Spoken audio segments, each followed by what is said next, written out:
खरं आहे ते येईल बाहेर. कारण मी कुठलंही कधी आयुक्तांना म्हणा किंवा कोणालाच मी कधी असे दबाव टाकले नाही. आणि असे दबाव टाकून जर आयुक्त काम करत असतील तर मग आता तर नगरसेवकच नाही, मग दबावावरच काम करतायत की काय. आणि जे काय मुंबईचं आता चाललंय किती कोटींनी खाली सगळं घसरत चाललंय ते दबावपोटी करतायत की तुम्ही IAS ऑफिसर म्हणून एक सत्सद बुद्धी म्हणून काम करतायत. राजकीय दृष्ट्या केले जाते का? कारण रवींद्र वायकरांची सुद्धा चौकशी झाली. बघा आता तर अगदी ते दुधासारखं स्वच्छ आहे की ज्यांच्यावर झाले हिसाब तो देना ही पडेगा. गेले आता कुठला हिसाब राहिले त्यांना हिसाब तर द्यायचाच आहे. कारण मी नियतीला मानते. मी जे काही आपण कर्म करतो त्या सगळ्या गोष्टीवर माझा विश्वास आहे. त्यामुळे हिसाब तर देना ही पडेगा, हम भी देंगे.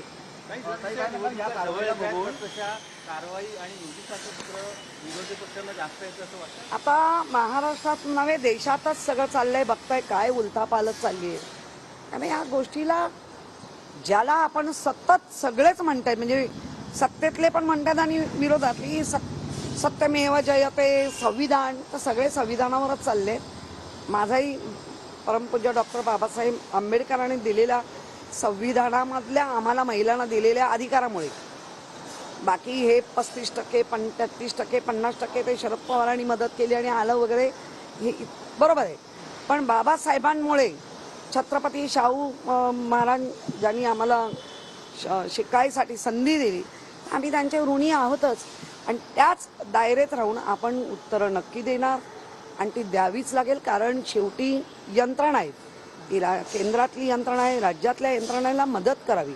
यंत्रणा कोणाच्या ह्यानी चालतात त्या दुनिया बघते, मी नाही बोलणार. याप्रमाणे तुम्ही बोललात की तुमच्यासोबत अन्य लोक देखील त्या ठिकाणी काम करत होते, मध्ये त्यांनी सर्व लोक असतील सर्वांची चौकशी व्हावी. नाही, मी नाही तसं म्हणत आहे. मी तसं नाही म्हणत आहे, त्याचा अर्थ वेगळा लावू नका. ऑलरेडी स्टँडिंग घेतलंय. मग आज कुशीत आहे म्हणून त्यांच्यावर काय शब्द उठत नाहीत की हे आहे सगळं.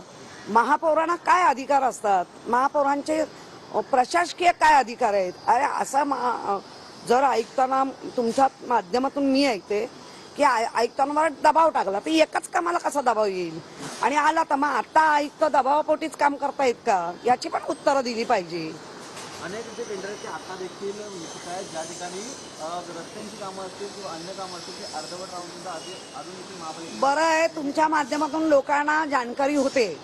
मुळात त्या टेंडरवर आदित्याने आवाज उठवल्यानंतर कॅन्सल होत आहेत. त्या टेंडरवर पेनल्टी बसते, त्या टेंडरवर कॅन्सल होऊन कामच होत नाहीये.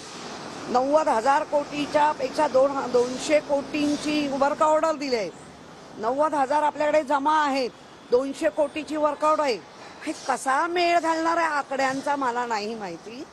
त्यामुळे संविधानाच्या नागरिक म्हणून, एक चांगली नागरिक म्हणून जे नाही केलं त्याला सामोरं नक्की जाणार. जे येईल त्यालाही सामोरं जाईल, पण मी केलेलं नाही आहे. सत्यमेव जयते.